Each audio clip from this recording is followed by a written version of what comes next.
Podcast 13, Her Majesty's Waddle. Andrew Salmon, how are you doing? I'm good, thanks, mate. Been quite a busy weekend, but yeah, it's not even the weekend, is it? It's Thursday. Busy week. It feels like the weekend. It does, doesn't it? We're in a long Jubilee weekend, this podcast, celebrating the Queen's Jubilee. 70 years on the throne. Yeah.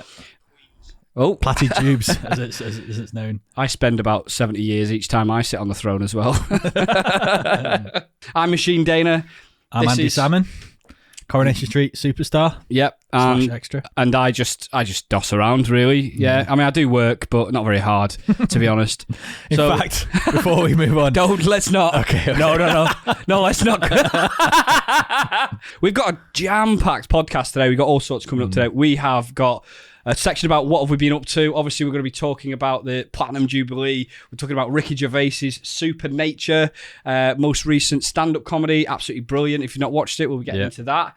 Prince Andrew mysteriously not turning up to the Platinum Jubilee. We'll get into that a little bit later.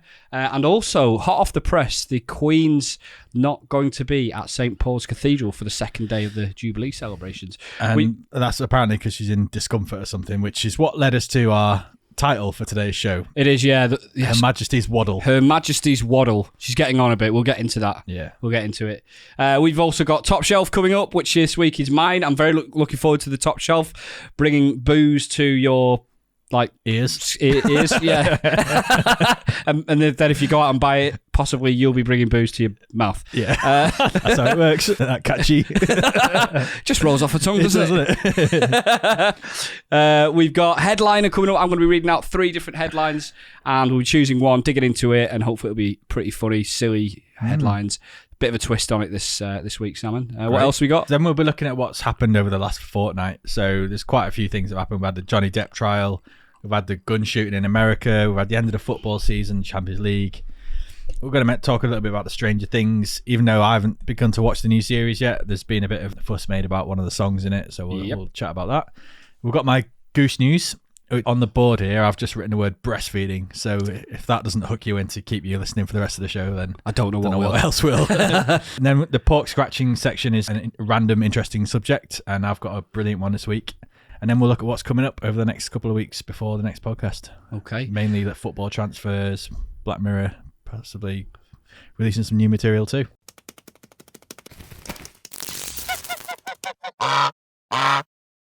Cool. All right. Well, it's the Platinum Jubilee. The Queen is not faring too well, is she? No. Do you know how old she is? Is she 89 or 90 or something? I think she's in her 90s, like 93 or 94 or something. Yeah. I think the Queen Mum died at, was she like 99 years old or something? Yeah, that rings a bell. Yeah. I'm not a massive royalist, and I'm always surprised by the huge turnout of people for these royal events. Yeah. I mean, I don't mind them. I'm not like anti-royals or Uncle Royals. But I don't understand why so many people would go to London and stand on the side of the streets just to watch like parades and things. A rich aristocrat just go by in like some horse and cart thing. Yeah, we say rich aristocrat. They are basically living on benefits. Aren't they, really? I mean, they do generate a lot of income for the UK and tourism. Yeah. I think there's some benefit to having a monarchy in the UK from that point of view. I think it's benefited the UK also having such a stable monarchy. If Charles gets into power after the Queen, which could well be in the next year or two, the Queen could very easily become incapacitated or even die in the next year or two. He's obviously getting on himself. He's like 70 odd years old, so he's not going to be on the throne for more than 20 years. Yeah. So I think that instability is probably not going to help the UK. A lot of people are saying that some of the Commonwealth countries will start to take referendums, but we were talking about this with one of our Australian friends who was saying that the referendum in Australia to stay or not in the Commonwealth has failed twice. What do you mean it's failed? They've done a referendum on it and it's failed twice, so they've stayed in on 2 occasions. So there's public support for it, but I think it might be dwindling, and it may dwindle further when the Queen dies or whatever. Yeah. I've read as well today that I think it's the same day today that in Italy they're having a celebratory bank holiday to celebrate the end of their monarchy, and they actually voted many years ago to end having a monarchy and have a democratic republic instead. The monarchy supporting Mussolini in World War II, I think it was. Yeah. And then after that, the Italian public decided they no longer want a monarchy. And they actually celebrate the fact that they no longer have a monarchy. Whereas on the same day, we're having like the complete opposite. So yeah, I mean, I do have some thoughts about the Queen and Jubilee celebrations in general. They've spent so much money. There's like, I think something like 20 of our best aircraft. So collectively, like billions worth of aircraft flying over with a big 70 sign. Yeah, I did see that. Fly over, and I'm thinking, what if we get attacked now? They're all just in formation. It did look nice, but it did look you nice. could do it with anything. You could just do it with drones or anything. Yeah. So in a way, that'd be more modern and like progressive. I've got something I'd like to read out about monarchy finances. If you don't want to follow it on Facebook, he's a left-wing sort of anti-royalist guy, but he posted something. It's called Another Angry Voice. He's like a left-wing blogger online. So he said this year the royal family raked in an astonishing £86 million in public cash via the sovereign grant, and they're set to avoid paying a whopping £7.6 billion in inheritance when Elizabeth finally dies, which is an equivalent to £109 million tax avoided for every single year of her reign. Wow. Nuts, isn't it? So wait a minute, they don't pay inheritance tax just because they're the monarch? I think so, yeah. He hasn't got into the details on here, but yeah, it seems like that. I mean, if you speak to anyone from any kind of force, like the Air Force or like the Navy or whatever, they're always very pro-monarchy, and they get quite like angry when you talk about, you know, what they do or do not bring to the party. And I've got quite a few different military friends that will like vehemently just, is that the right word? Vehemently. I'd say, yeah. They will be like, you know, kind of like it's really important to our economy, and they come up with all the excuses under the sun, but they don't really do that much these days. I mean, there's a lot of public service, but it's not like high value public service. And how much of a reliable income generation is just having a rich family with a palace? Like, surely the country needs to come up with better ways of attracting tourists than just having a family that we literally pay hundreds of millions into, like year on year on year. They did try making like a Eiffel Tower, didn't they, up in Blackpool, but it didn't really work very well. If anything, it made it worse. Yeah. Things like the Lake District are stunning. Yeah. And most people around Europe have never even heard of the Lake District. I'd be surprised if we've got any listeners in America or elsewhere in Europe if they know what the Lake District is. There's like 11 or 12 quite sizable national parks in the UK. Yeah, and no one knows where they are. In their own right, would attract quite a lot of tourism. Yeah. Potentially if we pushed it and branded it better. Yeah. I think tourists just think of London and that's it. And then you think of London, you think of Buckingham Palace. And Big Ben. And that's pretty much it, isn't it? Yeah. Oh, well. Well, the Platinum Jubilee is we get an extra, two bank holidays, or we get an extra one bank holiday. We'll get an extra day, and then I think they moved one of the other ones as well to give us like a 4-day weekend. Yeah, I mean, that's good, isn't it? It was in the last election, I don't know if you remember, the Labour Party were pushing for 4 days extra bank holidays in the UK. And they got absolutely destroyed for it because they were like, oh, you clearly don't want anybody to work. You want everybody 4 days, for God's sake. Yeah, so, and actually, the rest of Europe gets 4 days more than the UK bank holidays. Right. So they were trying to bring us up in line. And there was like a outcry, of rage. Like, how dare you suggest that we have another 4 days off work? And then when we celebrate the Queen's Jubilee, we get an extra bank holiday. Everyone's like, one day extra. Woo, we love it. I feel jealous of those people that have booked off an extra 3 days and they get like, 9 days off or 12 days or something in total. Very jealous of that. You do get these at the start of every year. People like online, aren't they, researching how to make the most of their annual leave? Yeah. But then they all pay like 6 times the amount for their holidays. Yeah. Speaking of which, all the stuff that's going on at the airports at the moment. It's crazy, isn't it? Absolutely no. I heard that Gatwick has got 12,000 job vacancies at the moment, which I didn't even know there'd be that many people in total. Yeah, there's absolutely no one working there. I might have got that wrong though. My girlfriend flew from Manchester Airport this weekend, and there were delays there. In fact, there's been a lot of cancellations, hasn't there? But yeah, luckily hers was still ongoing. There was only a delay in getting the luggage onto the plane, which was now. I am sympathetic to people that they book the time off, they plan it, especially when you've got families. Really look forward to it for months on end, pay for it, turn up. It's hassle, and they might have turned up 3, 4, 5 hours early just to make sure that they can get through the airports because they're all understaffed. And then there was this footage of a police officer reading out saying, yeah, your flight's not going ahead. You're going to be given a voucher. And it's like, no, we don't want a voucher. We want a holiday. Yeah, and they've planned for this for months. And the police weren't even told the reason why the flights weren't going ahead. So when they were challenged by members of the public, the police were just like, I don't know. I've just been told to read this notice, and that's all I can do, and keep the peace. You know, stop you guys from rioting.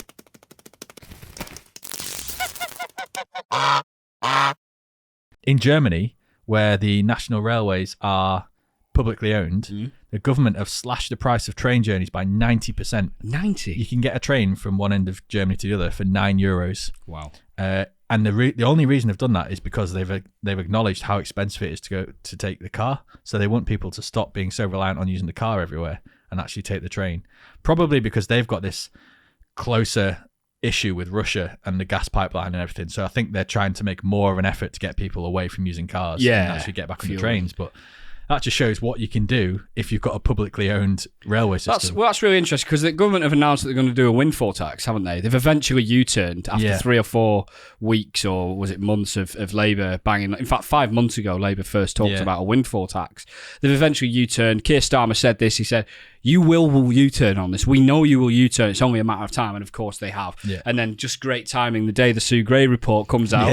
Oh yeah, we're giving all this extra money to people to help them out. I mean, it's so cynical, isn't it? It really is. They're talking about not giving that windfall tax, or originally they were, so that they would invest in the country into like green energy and things like that. But another way that they could cut that is to just do a windfall tax and use that money on public transport infrastructure. So, or even just subsidise the transport infrastructure so that people don't use as much energy. It's the same. Well, it's the same effect as not using. Well, you're just not using as much fossil fuels, right? Yeah. So I googled who owns the British railway system, right? And I had heard that other countries around Europe own the British railway network. So I thought, well, I'll just have a quick look. Since British Rail was privatised in 94 and completed in 97, prices have gone up 208%. Just 208%, right, in 2019. That's perfectly in line with inflation, isn't That it? was in 2019, so it's gone up even more than that, I'm sure. So our railways are owned by a mixture of Trenitalia from Italy, Deutsche Bahn from Germany, Netherlands Spoorwegen from Holland, SNCF from France, and these are all publicly owned train companies from those countries. So Italy, Germany, Holland and France, and they essentially buy up the small companies that are involved in all of the British railway networks, and essentially they now own our networks, put all the prices maximum and use all those profits to reduce their own prices of trains in their own countries. It's absolutely shocking, isn't it? It is a little bit. I heard that China was trying to invest in the HS2, weren't they? Yeah, so I think they got outbid by Trenitalia in one of the bidding wars that went on. It's ridiculous, isn't it? Yeah. I think there's certain things we should have like sovereignty over. Yeah. And that is one of them. Public transport for sure. Prince Andrew has apparently got COVID, which is funny because I'm sure he's triple vaccinated. And also, the COVID levels have dropped significantly because of herd immunity. And I doubt he's been hanging out in that many crowds recently. I'm not sure many people want to be seen around I think him. he was at a soft play pen recently, wasn't he? Yeah. Yeah, it's a bit coincidental that he's not been able to come to the Jubilee and the next couple of days worth of celebrations that they're going to do. It's convenient, isn't it, really? Yeah. He was expected to attend a few of the events that it's just not worth it for the royal family anymore to involve him. No, because all the headlines will be about, for legal reasons we have to say this is all alleged, which not, though he isn't actually going to those events. He's settled out of court, he's allegedly got COVID and he's allegedly faking it. Yeah, probably that's what we think, isn't it? Yeah, that's what we think. The Queen isn't going to be going to St Paul's Cathedral. Sad that after so many years, she's getting ailments, and the reason that's been given why the Queen's got a waddle as she waddles into the Jubilee. Is she's obviously had a long day today, and she suffered discomfort, didn't she? She suffered discomfort. What's suffering discomfort? Has she fractured a fibia? Or I think at 90 years old, it's probably just I can't stand on my feet and wave for that long. It's completely worn me out, and I need a day off. Arthritis in the wrists. Christ, I got arthritis in my wrists from overuse. Yeah, just one wrist. It was a different matter though.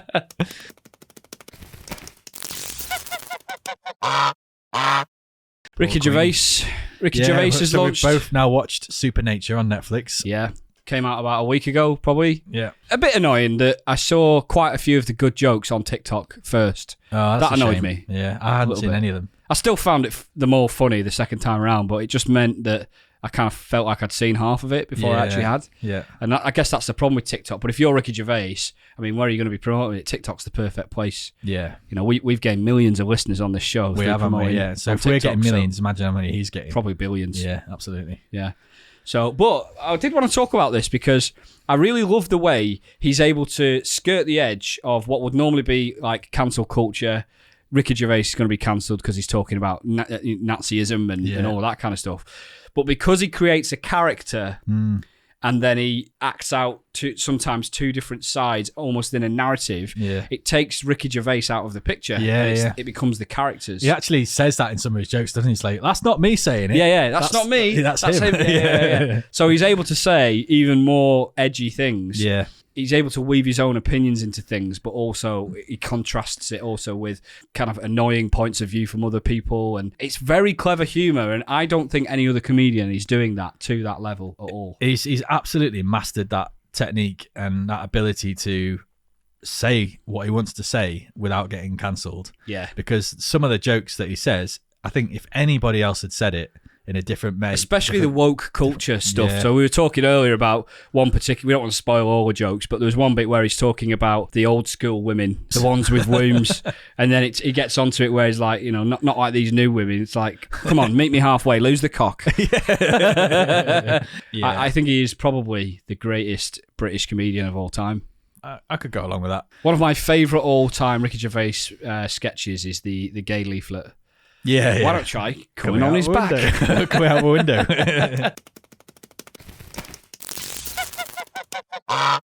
So I've got these pop songs where they're cheesy pop songs and you've never really paid attention to the lyrics before. And actually, when you read them, we read them out, they're quite like dark and a bit serious.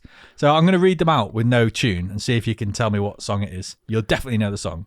Just whether you can tell what it is from the lyrics. Okay. So here we go. Here's the first one. You have so many relationships in this life. Only one or two will last. You go through all the pain and strife. Then you turn your back and they're gone so fast. So hold on to the ones who really care. In the end, they'll be the only ones there. And when you get old and start losing your hair, can you tell me who will still care? Brian Adams, is it? No. It's Mbop by Hanson. Oh, God. So, like, Mbop is like, that's meaningless in itself, and the whole chorus is gibberish. But actually, some of the verses in there are like, bloody hell, that's a bit dark. And the other one, I'll read out this one, and then you can see if you can guess it. Feels like I should be screaming, trying to get through to my friends. Sometimes it feels like life has no meaning, but I know things will be all right in the end. When the rainy days are dying, gotta keep on trying. All the bees and birds are flying. Never let go. Gotta hold on. Non-stop till the break of dawn. Keep moving. Don't stop rocking. Jackson 5. Don't stop. No, it's 5. It's 5. Oh, yeah. Oh, get on up when you're down. When the rainy days are dying. Yeah. I think the tone really makes a difference there when you're not singing it and you're just reading it out as an obituary. And so as I was looking for these songs, I was like, bloody hell, these are pretty heavy. Pretty heavy. Found one other from this country singer from America who I'd never heard of before, but I reckon he is like the modern day Shakespeare in music form. Okay. Let me read you one chorus from his song. Let me in. I promise it's okay. Is it Prince Andrew's band? It's called Rodney Carrington, if you want to look him up, by the way. He's amazing. Okay. Let me in. I promise it's okay. You can't get pregnant if we do it this way. He's talking about anal. He's trying to pressure someone into doing anal. I'll go slow. I'll take my time. Just relax. You'll be fine. You can trust me when I say it's all okay. Here I come. Just let go and let my loving flow. Let every problem that you've ever had just pass. And baby, let me stick it in. Modern day masterpiece.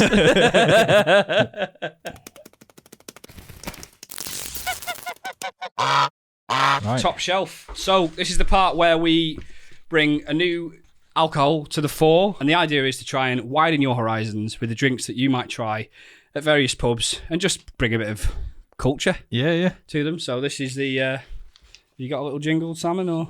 We've never done jingle for Top Shelf. There you go, that'll do. Top Shelf. This is the Three Bell Ends gin. Nice. Oh, my word. And yeah, it's got Dominic Cummings, Boris Johnson, and I can't remember that one. Can't remember his name again.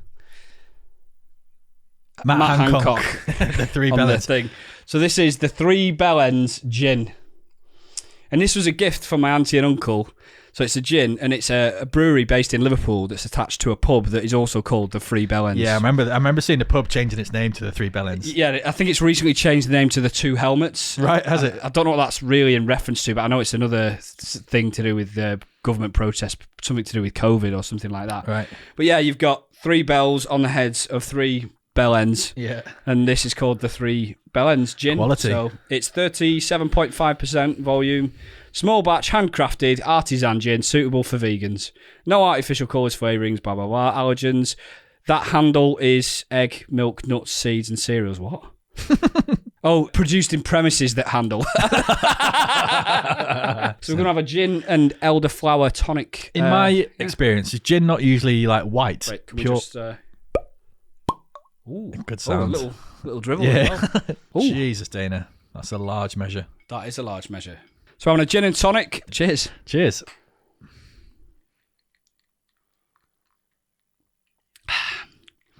And it just tastes like every other gin and tonic I've ever drunk. But Yeah, it's quite nice, but it's though. pleasant. The elderflower Yeah. tonic makes a difference. It does, doesn't it? So I thought I'd go rogue again this week. No surprise there. Yeah, so I've typed in funny Australian headlines just because we've had a couple of good results, haven't we? The flying dildo result was a particular highlight. That was a highlight. So I'm just going to read a three out, and you can pick one of these, and we'll dig in a little bit deeper into the story behind the headline. Go for it. I'm ready. Why I've got some sticky near my dicky. That's a headline. That's amazing. Yep. Kebab war ends with man in hospital. Ooh. I'm intrigued by that one. He left a dump instead of a tip. Sticky on my dicky sounds rank, but like there's a lot more to be gained from that story, I think. We are pretty highbrow on this podcast, aren't we? You were laughing at my Google history, but yours has got to be even better. Right, here we go. This is NT News. Why I've got some sticky near my dicky headline, which has the world talking, was devised at a kids' play cafe in suburban Darwin. NT News editor Matt Williams and deputy editor Ken McGregor's 3-year-old children were playing at Planet Tenpin in Nightcliff on Sunday afternoon when possible headlines were being bandied around by the NT News editorial boss. Williams said to McGregor the Australian cricket ball tampering scandal was one of the biggest stories of the year, and the NT News had an obligation to deliver a cracking headline. Yeah. Matt Garrick, who was editing from The Office, sent the first version of the front page which carried the headline, Balls on the Line. Nice, yeah. Williams and McGregor agreed it was a great headline, but started racking their brains for something more captive to the nation. We've got a reputation to uphold, mate. There's got to be something we can stand out from the crowd, Williams said to McGregor. After a few failed attempts at bettering Balls on the Line headline, it was McGregor who eventually came up with the genius, why I've got some sticky near my dicky. And that's basically it. Just to confirm from the start of that story, they were coming up with those ideas at a children's play centre. Yeah. Quality. It's such an Australian meeting, isn't it? Like, yeah. Let's go down to the kids' play centre and come up with some dirty headlines. Are they from LA? Yeah.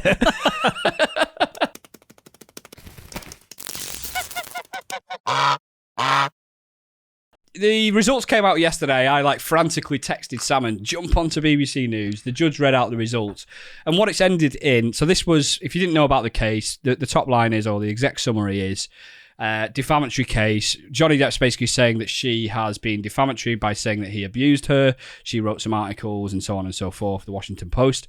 And she then countersued him to say that he had been defamatory towards her. Yeah. And the results of the trial came in about 24 hours ago. So us being the upstanding, hot off the press, newsworthy podcast that we are, we can tell you that Johnny Depp was awarded $15 million in compensation But Amber Heard was also awarded $2 million in compensation for her case. Oh, right. And at the very start of the at the end of the deliberations, when they were announcing the verdict, the judge actually sent the jury of 7, which was also weird, it's only 7 on the jury, back into the deliberation room to put monetary values, which I found weird because you've basically got they've listened to all of the evidence and everything, and they're supposed to be neutral, but them to put value towards it to me is like they're not qualified to do that. No, but there will have been provided guidelines, surely, because the judges in the UK have guidelines that they can follow, and then they make that decision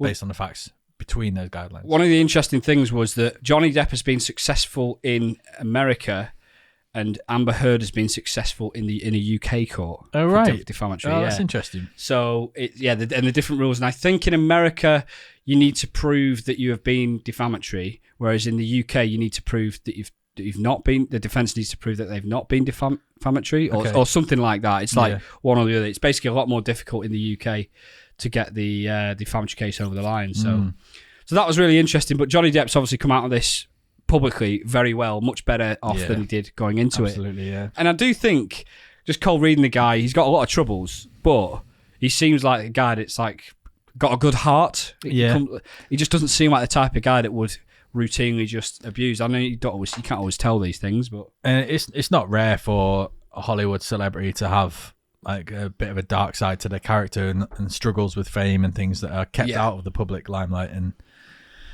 so it's kind of understandable if he's got some like darkness or dark sides to him that we've only just found out about. But I do love that Amber Turd has been a name that's really stuck. Yeah. We do love anything poo related on this podcast. So yeah. I mean, we might as well rename ourselves to Electric Poop.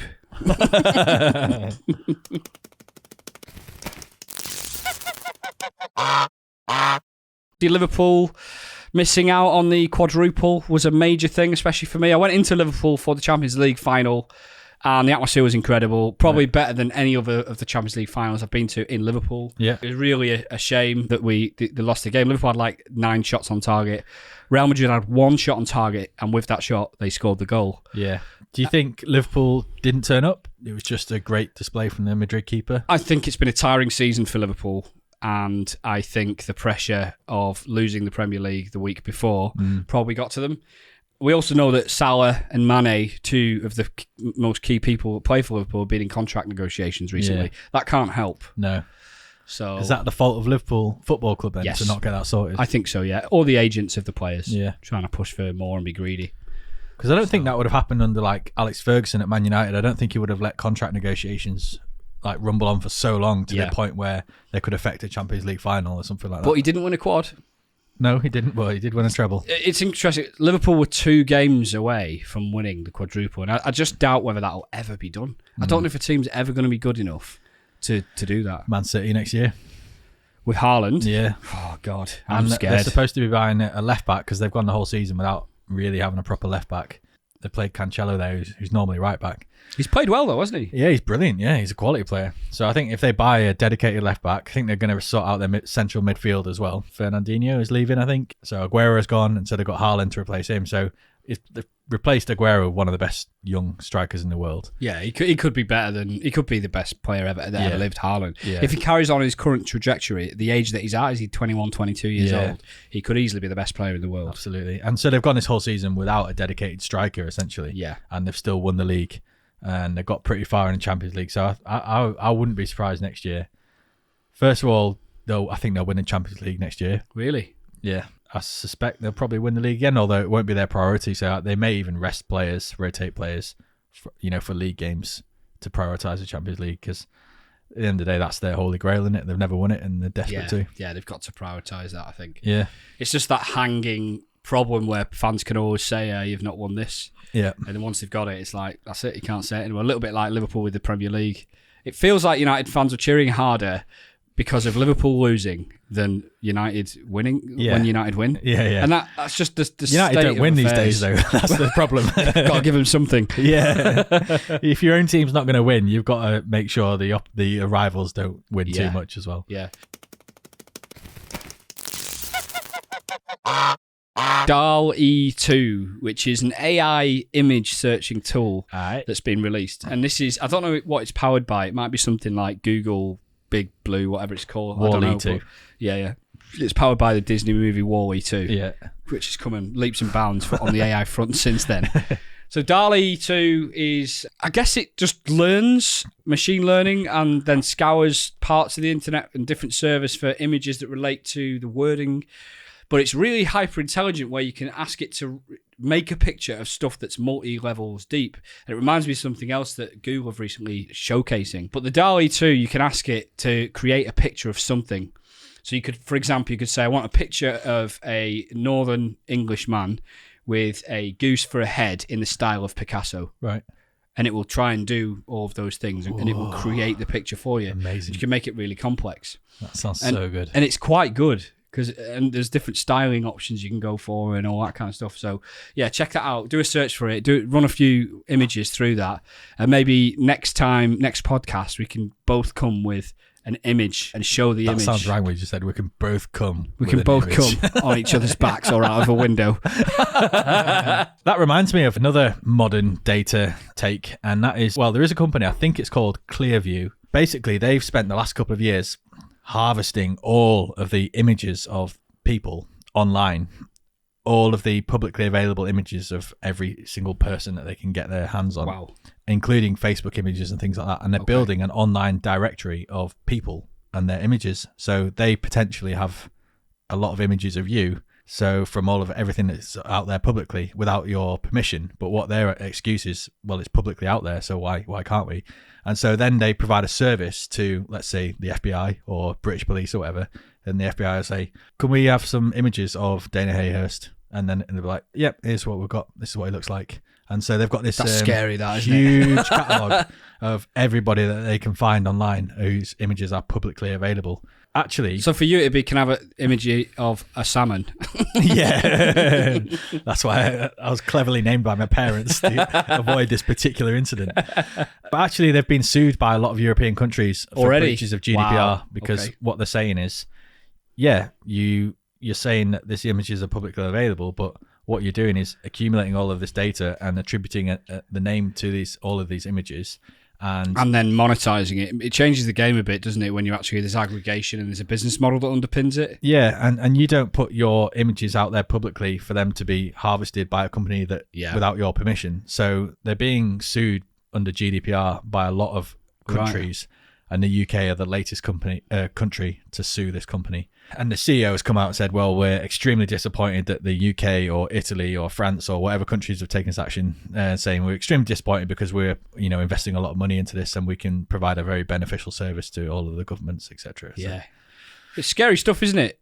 Because I don't even know what pictures of me are online, let alone like aggregating them and then sending them to the police. But I suppose it comes down to like never giving the police a reason to need to see those images. Yeah, but it's not just law enforcement that use it. It can be anybody. Right. Private companies. Anyone could buy it off them. They've just got this. It's like a service to companies if they want to do a background check on someone or something like that. Could be anything, yeah. Wow.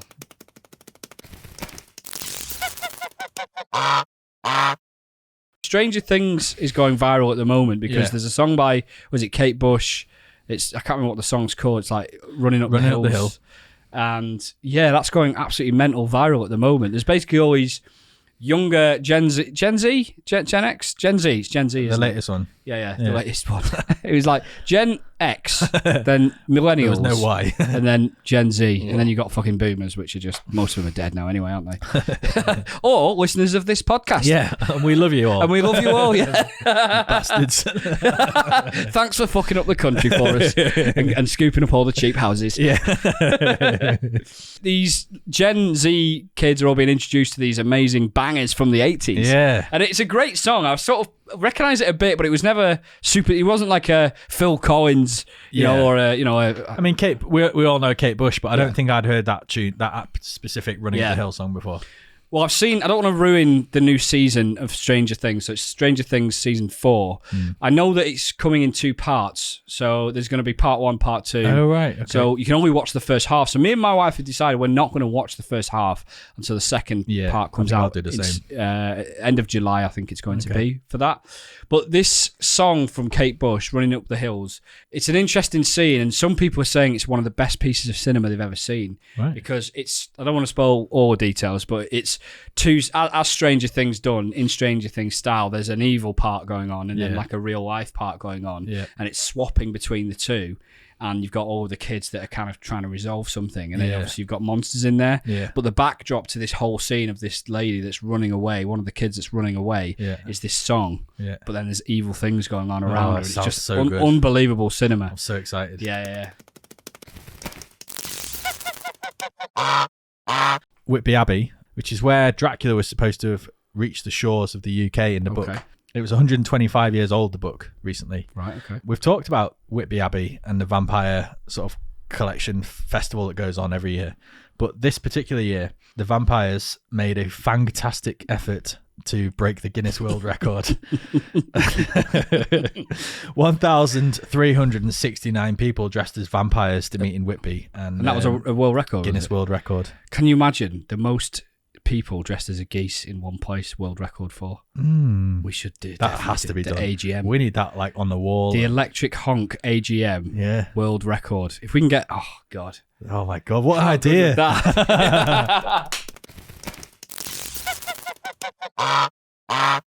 Breastfeeding mother rescues goose from eagle attack. Ooh. That's a good headline, isn't it?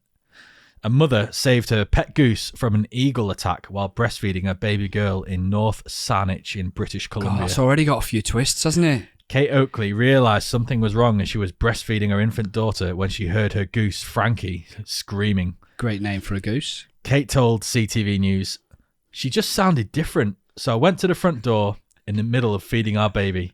As soon as I opened the door, the eagle just swooped down right then," she added of the bird's attack on Frankie. "That was the only thing in my head, just like, drop it." After seeing the eagle dive toward her pet, Kate Oakley, who was partially dressed and holding her baby, yelled and ran after the bird to rescue her goose. "It's just that fight or flight response," she told CBC News. That's a great phrase to use for that news article. I think she was fed that line, to be fair. Yeah. And then she's finished off by saying, "This is mom life." The family's home security camera captured the incident and they've posted a video on TikTok, and the clip now has 20 million views. Wow. I've watched it and it's impressive. Yeah. If something was to go viral, I'd prefer to be clothed and not in some boxer briefs, but hey, you know what? That's momhood, she told the news. I like the fact that she's got a young child, she's breastfeeding, so she's obviously a very busy mom. Yeah. But yet she still has time to keep geese. Yeah, literally, I've seen the video, right? So this goose is honking massively, like right outside the front door, going crazy. And then the mum runs outside whilst breastfeeding, topless, with just her pants on. Oh, wow. Holding the baby. And as she exits the door, this massive eagle swoops down and grabs the goose by its neck and starts trying to fly off. Oh, right. And the breastfeeding mum runs after them and is shouting at the eagle. Eagles are cunts, aren't they? Yeah, they are. And she's shouting at the eagle, "Let go, let go, let go." And then eventually the eagle drops the goose and the goose runs back and to the house to say thank you. But they do ask for it a little bit, don't they, geese? I mean, they sort of punch above the weight a little bit. Yeah. They will attack basically anything territorially. Yeah. So yeah, Frankie the goose was saved by a mum. We've got a few now. Was the Derek the goose down in Surrey or something? And then we got Frankie the goose that nearly got pinched by the eagle. We're building up a good celebrity goose dictionary.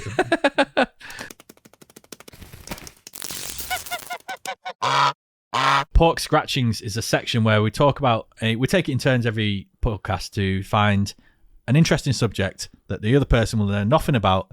And it's the sort of thing that you can take to the pub or next time you see your mates. Whilst you're eating your pork scratchings. Yeah, and just say, "Oh, have you heard about this, by the way?" And guarantee your mates won't have heard about it. Yeah. And you can say, "Oh, yeah, I've read about it, or I've heard about it." They'll either be really, really impressed and you'll get like social points, or they'll think you're very weird. Yeah. So here we go. This is a really good one. I've come across this thing called the British Premonitions Bureau.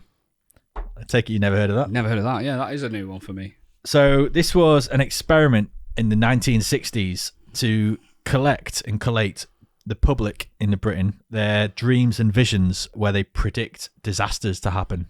Oh, there's a film called The Knowing or Knowing with Nicolas Cage. Right. This all begins in 1966 in Wales. There was a terrible disaster in a mining village in South Wales called Aberfan.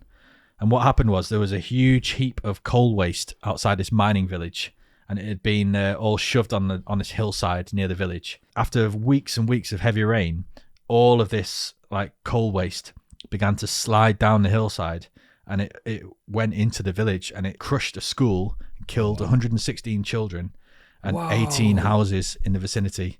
All of this coal waste. How have I not heard about this? Well, it was in 1966, so... Yeah, but still 160 odd people to die is 116.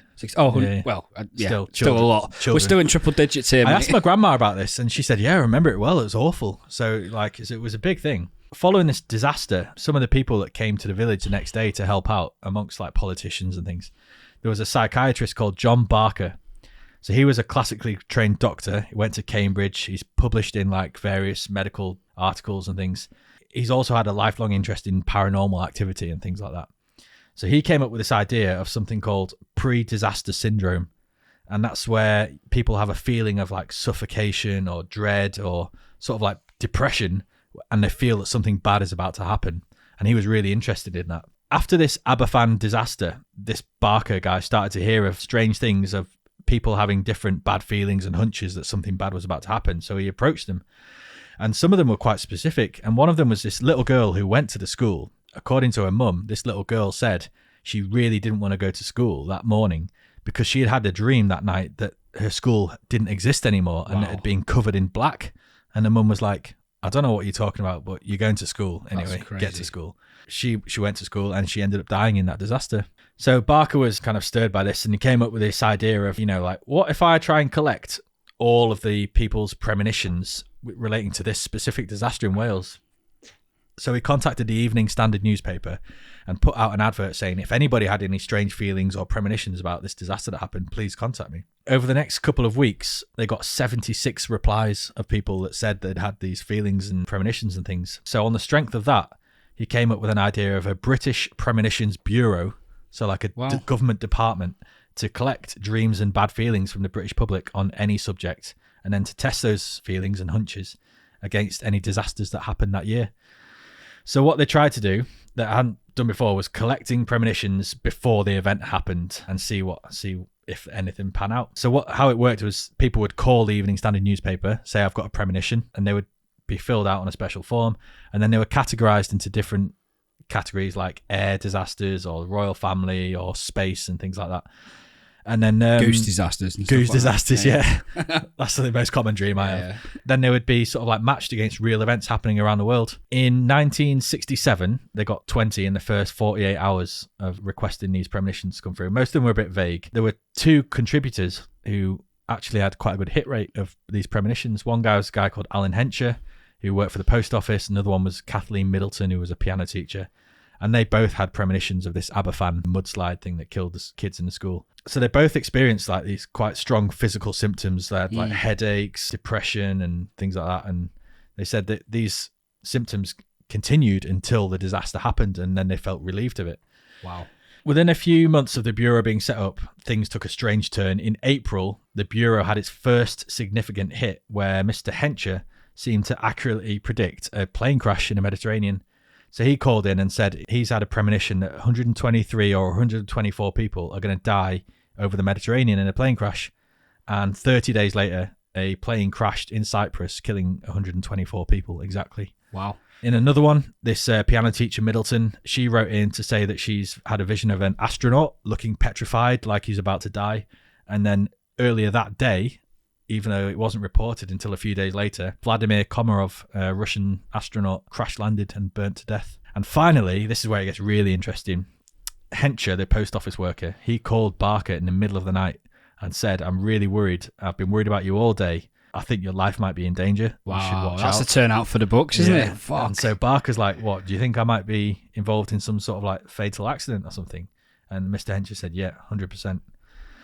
So Barker is like, "Cool, I've been thinking a lot and studying about, what happens when somebody gives you a prophecy of your own future and downfall." And now he's like, just been told himself. Yeah. Funnily enough, the piano teacher Middleton also got in touch with him and said, I've had a lot of premonitions and I think this signifies a death. I've been in this like strange trance all day and I'm really worried about you.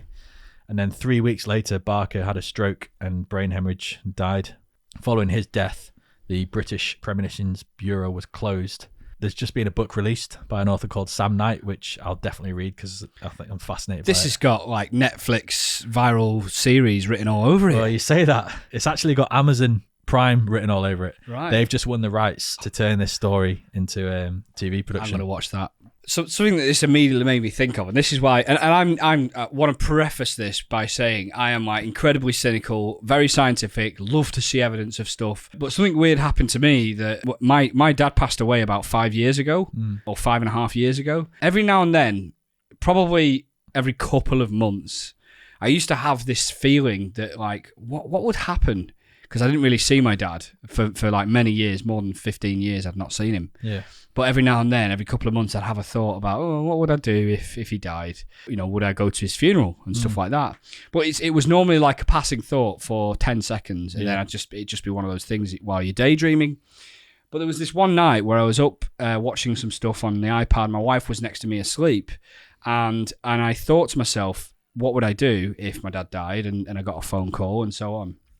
But I really thought about it as well. It was like, we're talking like 3 or 4 minutes where I was running through different scenarios. Yeah. And I came to the conclusion that I'd love to instead of going to his funeral, I'd book a day off work and take my mum out for a meal, nice meal, just as like gratitude towards my mum for being an amazing mum, even though my dad wasn't there. Yeah.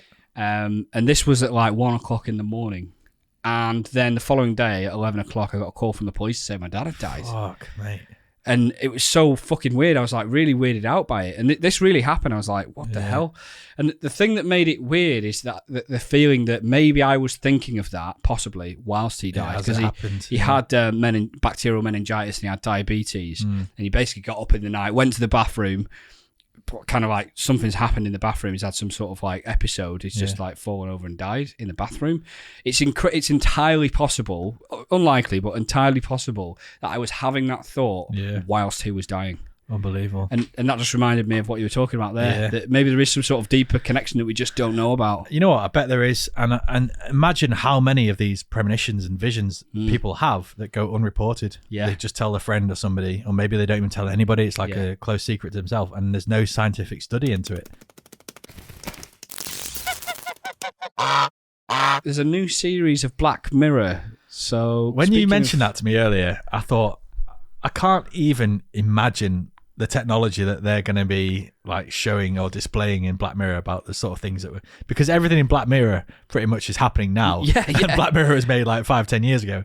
Black Mirror is like the dystopia warning before the dystopia happens, isn't it? Yeah. So the next one that comes out is going to be so interesting. Is it Charlie Brooker or Brooker? Brooker, yeah. Yeah, he's an absolute genius. Yeah, he is. I mean, absolutely every single one of those I've enjoyed thoroughly, and to the point where I really want to rewatch them all. Yeah, and they're so varied, aren't they? The Black Mirror. Absolutely. If any listeners listening to this, if you've not watched Black Mirror on Netflix, please, it's a great investment of your time. 100%. You may not enjoy all of the episodes as much as the next, but they are standalone episodes about weird things that could or are happening. Yeah, I'd recommend flicking through the descriptions and seeing which ones like think attract you to watching them, and watch them ones. There are some of the weaker ones, but they're still quite interesting. Which one sticks out for you of the episodes you've seen?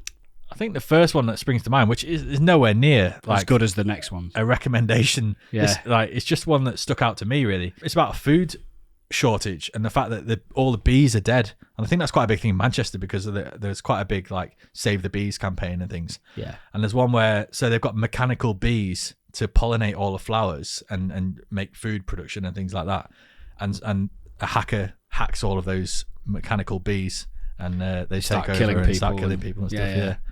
The one that I think of is always the social media. There's a few different social media ones, but there's one social media one where it's about the reputation of the person, and you can everyone that you meet throughout your day of interactions, you get plus points or minus points, and you can only get into certain parties and into certain jobs and certain things when you've got a certain points level. Yeah. And there's a woman who had a great like 9. It was like 5 point. No, it was out of 5, I think, and she had like a 4.8. Yeah. But then she had a few little things go wrong in her day, and it dropped to down to 4.7. Yeah. And then it just went downhill from there, and all of a yeah. sudden she's she starts being rude to somebody she gets a hire car from or something. Because she's stressed out. And... So then everyone starts to judge her because the social media scores above their head, a little bit like in The Sims. Yeah. And I thought that was quite a cool episode.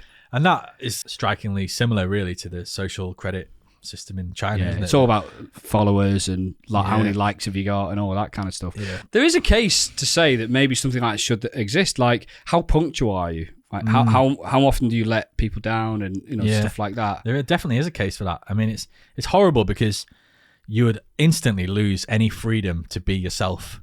If you want to be late for things, that's your right to be late for things. Well, yeah. It's not up to the rest of society to drill you down and punish you for being late. That's who you are. Like, you need that freedom to express yourself, and that would instantly remove that, because then you're like, I have to be 5 out of 5 for everything that society demands of me. And so everybody becomes the same person. Everyone loses their individuality. Well, you'd get freedom. people fudging the system, wouldn't you? Yeah. But on the other hand, it would be nice to know, like, okay, this person is very professional, and you can rely on this person. Like getting a builder around to do some work. Or something like, he's got a good score. He's very trustworthy and reliable. Yeah. You were originally supposed to come to Nebworth, which is a tiny little village in the south of England, just north of London, and there is basically no trains that go there. Tiny, nothing going on, isn't there? There's just this big old castle with a huge park, country gardens around it.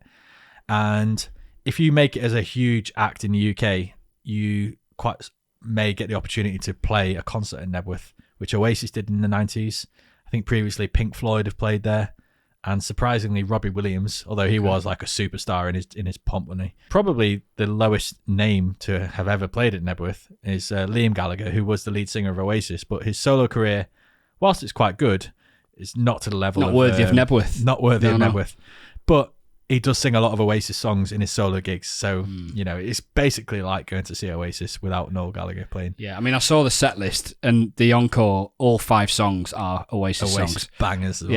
Yeah. What was there's Acquiesce, there's Supernova, and Slide Away. Yeah. Some great tunes. So it's going to be good. Sorry, so just to be clear, you're going with all of our friends, and I can't go because it's 4 hours away, and my wife is heavily pregnant. Yeah. And I wouldn't live it down first of all, would I even receive the text message or the phone call? That's true, yeah. At Nebworth? Yeah. Oh, yeah, I'm going into labour. Yeah. But even if I did, it's still half an hour out and then 4 hours back up to Manchester. Yeah. There's no way I'm going to get there in time for the birth of our child. It's a nightmare. Unless she knows, Evie, she knows that I'm at Nebworth and she holds on until I get there. I think I went to Spain when Agat was maybe 2 weeks due. Really? Yeah, but I had to go because my dad had just died, so I had no choice. But it was just one of those things where I fingers crossed my little boy's not going to get born during that weekend, and it just needed to be done. So I think obviously we both know the chances of Evie being born that weekend very small, are very, very slim, but you've got to be safe and sorry, haven't you? You can't afford to miss the birth of your firstborn. I'm going to be just, please take plenty of videos and stuff like that. Yeah, I will, yeah. I'll never show you them. Yeah, cheers, mate.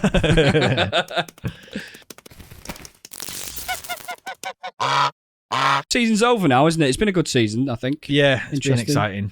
I think Chelsea have been bought out by another American billionaire. Has it gone through now, that? Yeah. Right, okay. I think there's half an hour left before the window closed. I read somewhere that Abramovich put in some caveats with that purchase, that they have to invest a certain amount into the club and spend a certain amount on transfers. All right. And that it's something like they can't sell the club for a certain amount of years or something. That's interesting. So, yeah, he's not just sold the club. There's been caveats in there that try and look after the well-being of the club. That paints Abramovich in a good light, doesn't it? It does, yeah. And he also did stipulate that any proceedings from the sale will go to pro-Ukrainian charities and things, which is interesting. I do wonder if it's all genuine, because he could be a PR machine for Putin, because he is supposed to be very close to Putin. He goes to a lot of his closest meetings and things. Yeah. So is he being used by Putin to say, listen, we need some Western good media here to improve our image? Or is he genuinely anti-war, pro-Ukraine? And I mean, there's enough billionaire Russians that have been killed for that to probably be the first hypotheses that you said there, rather than the second. Yeah. So, but yeah, that's it. So Chelsea have been bought out. It'd be interesting to see what they do this year. I think Chelsea have got a pretty good squad.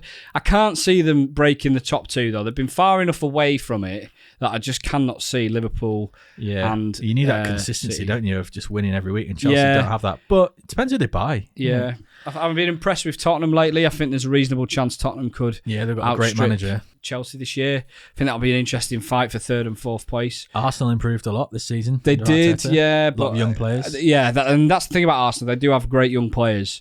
I think that Martinelli is one of the best young players in the world. Right. I think it's just when he played us, he was all over us. I was like, instantly, we need to sign this guy. Yeah. Okay. So we've got a really great and a great kind of dynamic going on at the top, but I still just cannot see any teams touching Liverpool and City. In fact, I think City could pull away this year with Haaland there. Yeah, it's just whether their focus is away from the Premier League or not, which might give Liverpool an edge. So you've got all those teams battling it out for top 6. Then you've got United with a new manager and whoever they buy. They're losing a lot of players by the sound of it this summer. I'm just shocked at United this year. I mean, I'm a Liverpool fan, so in a way it's nice to see, but you also don't want to see it because the rivalry... There's no rivalry if United drop down to 18th place, for example, which... Hopefully it won't get that bad. It probably won't, but it could, because this is a big club there's certain pillars that are just not there at the moment that hold the club up. Yeah. So I actually don't want to see that in a way, but they're not being run well as a club. The squad's in terrible shape. I genuinely thought with Varane and Ronaldo and some of the players that you guys had, I just thought you're going to win the league. How can you spend that much and have such great quality and still not win the league? Yeah, it's just really badly run. They've got a lot of work to do. I think it's going to take more than one season for them to sort themselves out. Pogba's leaving. Yeah, he's potentially going back to Juventus, where he's played his best football. Yeah. Could go to PSG, who have got a lot of money, and he would be a superstar for them, and that would suit him being in the limelight all the time. Yeah. And then Lingard left Man United. I think Matic is due to leave as well, and there's a couple of players that haven't performed well that might be available for transfer. Did I read somewhere that Lingard rejected a £180,000 contract with Newcastle or something like that? I think he wanted to go to Newcastle. And the Rangnick, the manager, he told Lingard, no, we're going to keep you because I think we're going to use you in a few games. We could do with you being around. And so he was like, oh, okay, well, in that case, I'll stay at United if you're going to use me. Great. And then he played like one game for the rest of the season, which is a really horrible way of treating Lingard. I mean, Lingard's not the worst player, but he's not 180 grand a week player, is he? No. But then football wages are going a bit bananas. Newcastle they're willing to splash the cash, aren't they? And Man City did exactly the same when they first got bought out by the Arabs. They spent loads of money on fairly average players. Yeah. And slowly they improved. And Gareth Barry. And that's it, yeah. I remember when Robinho, was it Robinho? Signed for them. He was a big deal. And he played pretty well, actually. He was all right, yeah. Milner and a few others that they bought in at the time. And, yeah. Just gradually got rid of the sort of quite good players and then got the very good players. Yeah, exactly. Yeah, you got to start somewhere, haven't you? So I think Newcastle, and that's another shout when you talk about top 6, top 8, which Man United might be fighting for. Newcastle are another team up there, along with West Ham as well. And Villa. And maybe Villa, yeah. And if Everton sort themselves out. Villa are supposed to be getting Suarez. Really? I heard that they might get Suarez. Amazing. Coutinho and Suarez at Villa. Oh my God. Danny Coutinho, he won't be there permanently, will he? Yeah. Oh, okay. Yeah. Because he's on loan either signed or signing permanently, yeah. Wow, Coutinho and Suarez. Yeah. Gerrard's just reliving the dream, isn't he? He the really is. days. Yeah. Right. So quality podcast probably just about wraps it up for us. So if you're here, you're listening at the end. It's been a long one today. We'll probably try and cut this down to less than an hour. Yeah, well for done the Audible through if you did, because you got the best bits, the uncut version. Yeah, the director's cut. Yeah, which is just a cut that hasn't been cut. It's the raw. It's like the best bits with the shit bits added on. Yeah. The bits that drone on. So this will be, as I say, this is filmed live on Twitch every 2 weeks on a Thursday, roughly about 8 o'clock when we can be arsed going live, when we get our asses in gear. So the next podcast will be 16th of June. 16th of June. 8 o'clock on Thursday. By then, we might have the results from Partygate. We might have a bit more transfer news for you. Yeah. And hopefully, we'll have some more of the fallout from Johnny Depp. And I think 54 letters of no confidence have been submitted in Johnson, but it's not being announced until after the Jubilee weekend because they don't want to take the shine away from the Queen. Oh, this could so get that good. is upcoming. So we've not had a very political podcast today. No. But it could be a very political one next time. Absolutely. We'll see.